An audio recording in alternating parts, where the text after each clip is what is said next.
Hey guys, it's Caroline, career and leadership coach. And yes, you have read it right. I'm going to talk about poo o'clock today. So the reason why I wanted to talk about this is a funny story, actually. I was talking to my husband and we were talking about going for a poo at work. And I was like saying to him that I always cringed about it and I never really wanted to do it. And he was like, "What do you mean? When you have to poo, you poo, right?" And I was like, "No." And I spoke to a lot of friends and colleagues about it. And people just, or we women, we don't like to go for a poo at work. Maybe you're different. So that's possible also. Anyway, and he said, like, that is so BS, because we even have a ritual, or the companies that I worked at, we were even laughing about that. At 2 o'clock, it was poo o'clock, because it's after lunch, digestion went a little bit down, and you could see one after the other go for a poo.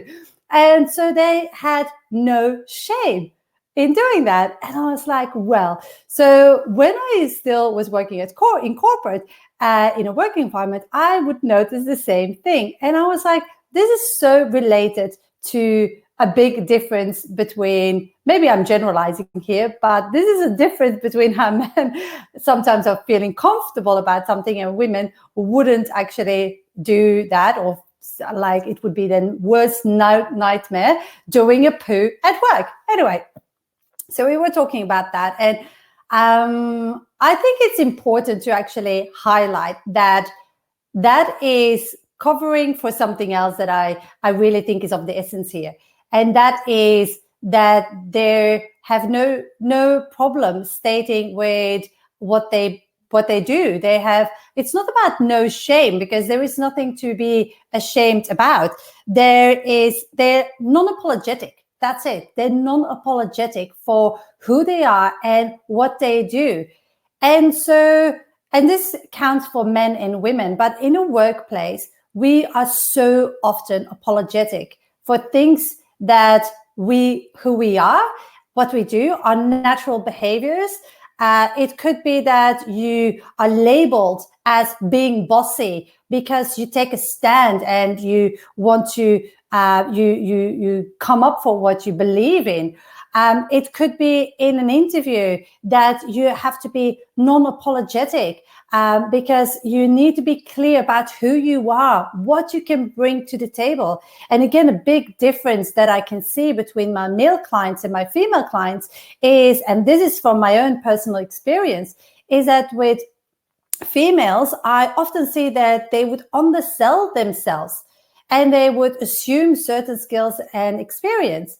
And men are absolutely have no problem in standing up and say, I can do that.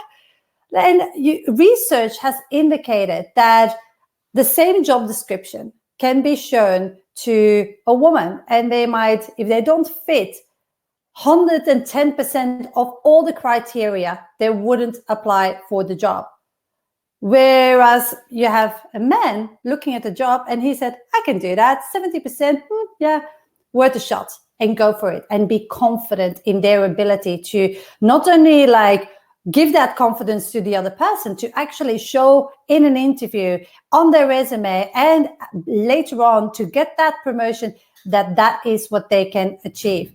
So that's basically a difference that that counts not only for men and women. So it doesn't matter. It's being actually non-apologetic for who you are and what you can do and what you can contribute. And there's certain steps you can achieve that. And the first step I would say is reflection. Go back and look at your career, what you have done, what you have achieved in your career. Because we often forget the things that we are proud of. And I'm not talking about just numbers, because that's just a tiny little part of it. Some people have a job and have results and have achievements that are non-quantifiable. And those are still achievements. So look at them and recognize them for what they are, because that makes up your career DNA. That is you, basically. Look at the things that really worked well. Be non-apologetic of who you are in terms of like the results you have created. And maybe that has ruffled some feathers and people disagreed with you, but that's too bad. Because basically, like, yes, you might have ruffled some feathers, but you were true to yourself. You had self-integrity. And how important is that to have that? To be able to say, hand on heart, I did the best that I thought was in that for that situation. I am being non-apologetic for that because I believed that what I was doing was the right thing. And I think we all have situations like that. Like, I know I have countless of situations.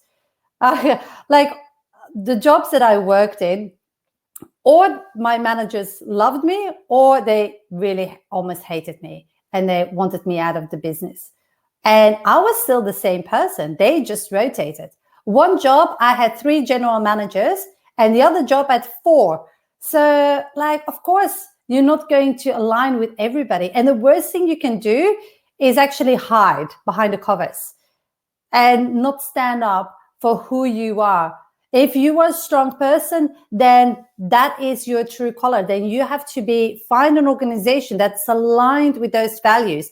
And as soon as management changes, as if the organization changes, if your team changes, whatever change happens, then you actually have to be very objective and look at it and say, like, I had a good run in this organization. It was fun, but now it's time for me to leave.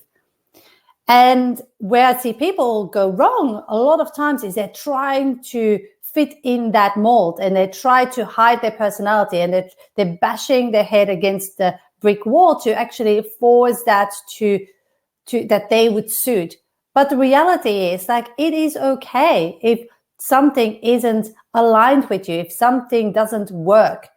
And so you have to be honest with yourself to make sure that you notice when that's the case and that you can step away. So the second part is like understanding when you step away, what's the plan? What's the next step? Be prepared for that, because a lot of people don't have a plan. They don't have a career strategy. Actually, most people don't even have a career strategy. They have never thought about building a strategy for their career. Even though when we think about a business, and if we think about a business needs to have a strategy to reach their goals, right? But we don't have a strategy for our career. So we don't really consciously create the direction that it's going to go in. And so when you build a strategy, there are a couple of components. The first component is, of course, like understanding who you are, creating your pitch. How am I positioning myself in the market? What's my unique value proposition? The secondly is like, okay, let's get my online and offline profile up there. Let's update my LinkedIn profile. When I talk about online and offline, it's like your LinkedIn profile, your resume, cover letter, like anything like that, your online and offline profile. And then, okay, let's think about now the strategy. How can I raise my visibility? Because now I worked on my pitch. I have my resume and LinkedIn profile ready. So let's increase my visibility. How am I going to do that? And then you have to think about, okay, what's the next step after increasing my visibility?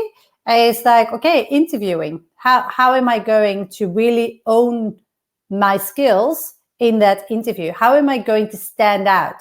How am I going to articulate why an employer should hire me rather than somebody else? Because the people I work with, and I don't know about you, but the people I work with, they have over 15 years experience. So they have a lot of skills and experience on their belt. So it's vital that they don't just do okay in an interview, because that's like everybody will be okay. You're not reaching that level and earn a certain salary if you're okay in an interview. You actually are going to outperform and talk about your achievements. You're going to be good in an interview. So to nail that, you need to be able to persuade in an interview, to navigate interview, to influence, to know what to ask and where to push and where to pull, how to position yourself correctly. And that is very difficult for a lot of people that I work with. And don't get me wrong, they're absolutely fantastic in stakeholder management, in building relationships and so on. But when it comes to you and actually talking about yourself and actually like writing about yourself, then a lot of people struggle to identify where to go. And then, of course, you have the negotiation part. And it can be that you're absolutely amazing at negotiating and that you negotiate everything in your life and in your business or in your career. But when it comes again down to you, a lot of people freeze and say like, "Ooh, can improve." So that's the second part that you need to do in understanding what you stand for and how you can get is creating that plan. So first of all, be non-apologetic, like know what you stand for and own it. This is you. Be authentic. I know this word has been thrown around so much, but it is so important that you are you and that you have that self-integrity. A lot of people throw that around also, like, oh, integrity, but like the person that you have to get along the most is yourself. You need to be able to look yourself in the eye at the end of the day and be proud of the person that's looking back. So that's the first thing, self-integrity. Second thing is like get your ducks in a row and make sure that you have a strategy on how to get out. And of course you can have a strategy, but then the third part is take action. Make sure that now you have a plan. Now you know how to position yourself. You build a framework and now you have to take action. Now you have to implement that plan because we all know that something with a good strategy, a good plan, it's and not no execution, it's not going anywhere. Company is not going to reach their goal and you're not going to reach your goals in your career. It's simple. It sounds so simple, doesn't it? But it is so often overlooked. And like I said, not a lot of people are consciously designing their career. They have a career by default. They're not consciously creating a career strategy because they think like, oh, let's go from job to job and see what comes up and see what's offered to me. They don't know that they have an influence, that they have a say in how it goes, that they can actually control the direction of their career. They just go with the motion and go with the flow. So that's what I want you to do today. Think about the things that you have been apologetic about work. I don't say that you have to go to the toilet now and like do a big poo if you have to, of course. Yeah, no hard feelings. But anyway, that is what the key message is. Like, what are the things in your career that you're apologetic for, and create a plan on how to move that forward. Now, if this resonated with you, my poo story, give me a thumbs up. And just like the more thumbs up I get, more engagement I get, the more people that can reach this, that I can reach and change their career. And it's so important that people actually start to become really more authentic at work and having that self-integrity and know how to move forward. And if you want to take a step further, if you want to take the next step in your career and struggling to stand out and struggling to identify what is next for you, and you want to have a chat, book in a call. It's newhorizoncoaching.com.au/call. And on the call, it's not going to be one of those yucky sales calls. It's going to be just a conversation, first of all, between you and I.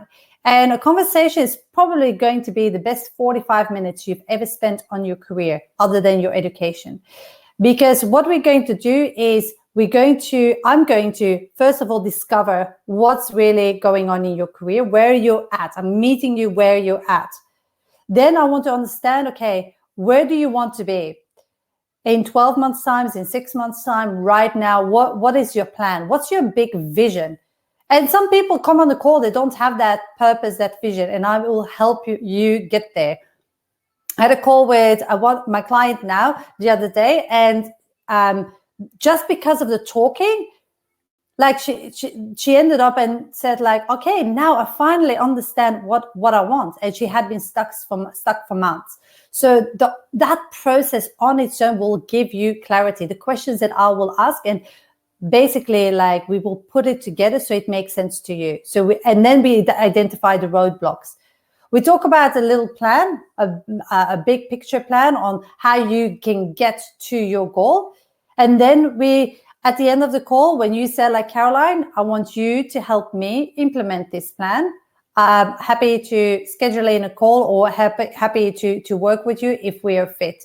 But anyway, you will walk away after those 45 minutes with so much valuable information, and you will know the next step in your career that you have to take. I hope this makes sense.